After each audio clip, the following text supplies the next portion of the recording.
అక్క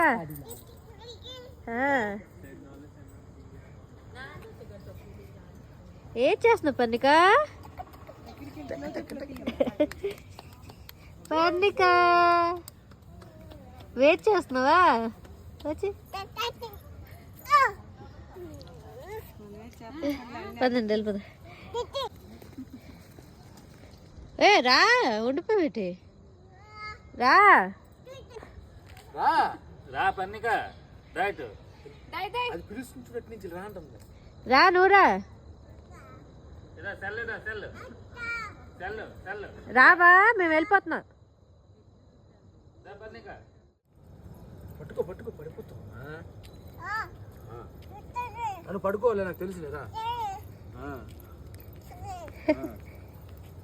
అది నాలాగా ఇండిపెండెంట్.